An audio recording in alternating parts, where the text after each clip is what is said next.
Olá, seja muito bem-vindos ao China em Foco. Eu sou a Clara Li. Os volumes primeiro e segundo das obras selecionadas de Xi Jinping sobre a diplomacia foram publicados. Os dois livros reúnem 134 das contribuições mais importantes e fundamentais do líder chinês sobre assuntos externos entre janeiro de 2013 e novembro de 2025.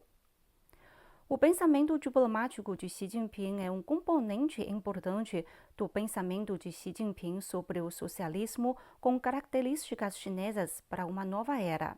Trata-se de uma grande conquista teórica que combina os princípios básicos do marxismo com as realidades específicas da diplomacia de grande país com características chinesas e com a rica cultura tradicional da China.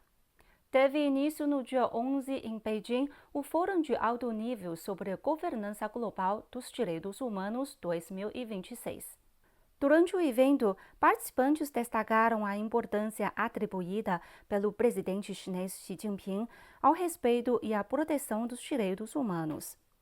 Segundo os presentes, a China segue um caminho de desenvolvimento dos direitos humanos alinhado às suas condições nacionais e às tendências da época, tendo implementado com sucesso as 4 fases do Plano Nacional de Ação para os Direitos Humanos. Eles ressaltaram ainda que, no processo de modernização chinesa, o país tem aprimorado continuamente o nível de proteção dos direitos humanos e alcançado novos avanços nessa área. O 5º Fórum Global de Inovação da Mídia foi realizado no dia 10 em Chongqing. Organizado pelo Grupo de Mídia da China e pelo Governo Popular do município de Chongqing, o evento reuniu cerca de 300 representantes de órgãos governamentais, organizações internacionais, veículos de comunicação, think tanks chineses e estrangeiros e empresas multinacionais. Na avaliação dos presentes, a iniciativa Inteligência Artificial Mais, implementada pela China, cria novas oportunidades e amplia os espaços para a cooperação e o desenvolvimento compartilhado entre a China e o restante do mundo. A China e o Brasil discutiram medidas para apoiar contas em moeda local. A 4ª reunião do Grupo de Trabalho de Cooperação Estratégica Financeira China-Brasil foi realizada no dia 9 em Beijing. Na reunião, o Banco Popular da China e o Banco Central do Brasil analisaram medidas específicas para apoiar empresas dos dois países na abertura de contas em moeda local.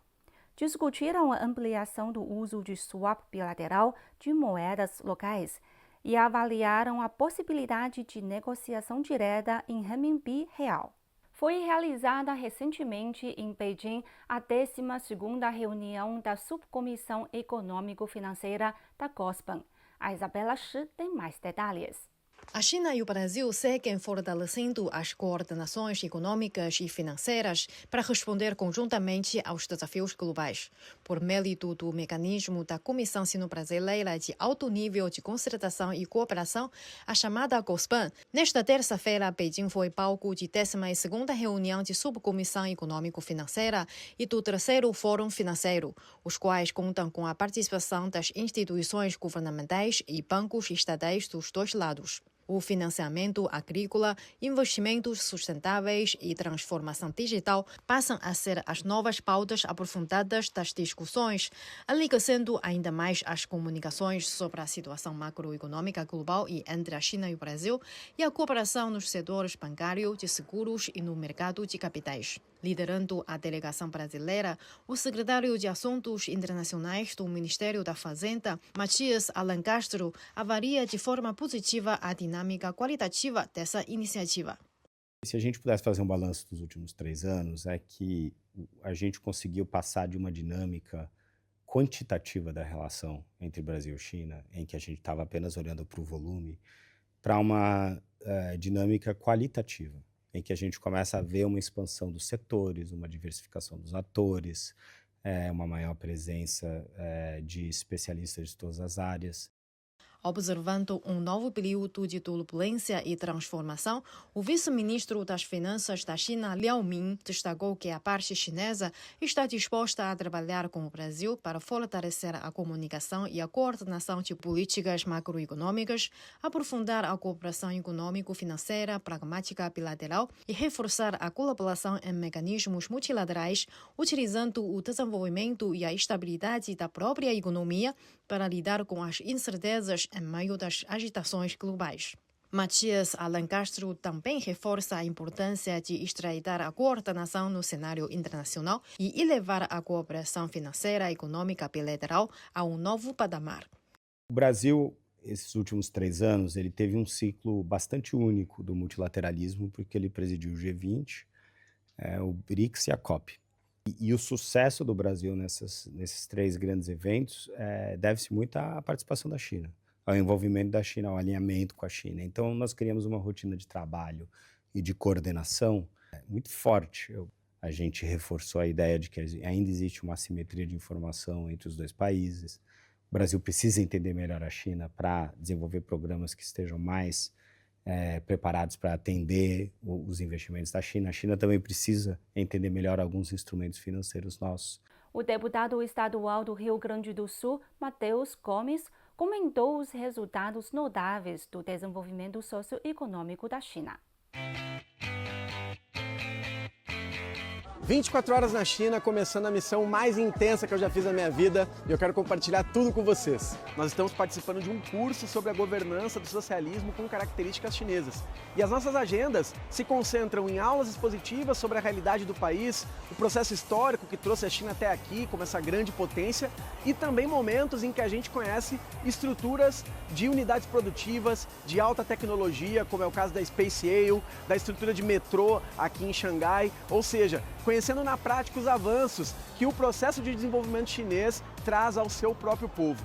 Eu percebo o Estado chinês, através do governo do presidente Xi Jinping, disposto a dialogar com todos os povos. Enquanto nós brasileiros fazemos esse curso, também tem membros de outras delegações de países africanos, latino-americanos. A China apresenta uma postura de abertura para o mundo, de construção, de integração e de uma cooperação em parâmetros diferentes do que o norte global, infelizmente, tem feito nas últimas décadas, que arrasta o mundo para uma situação de muita instabilidade. E a perspectiva dos direitos humanos aqui é distinta da que nós conhecemos no Ocidente. A China tem falado em promoção de direitos humanos com o fato de que quase 1 bilhão de pessoas saíram de situação de extrema pobreza ao longo das últimas décadas. A China tem pensado direitos humanos com a garantia de segurança alimentar para a sua população. Tem pensado direitos humanos a partir de direitos fundamentais, como moradia, acesso à saúde pública, educação, formação profissional adequada e acessível. Por exemplo, política de segurança pública na China vai além do policiamento ostensivo, das práticas que a gente conhece popularmente no Brasil.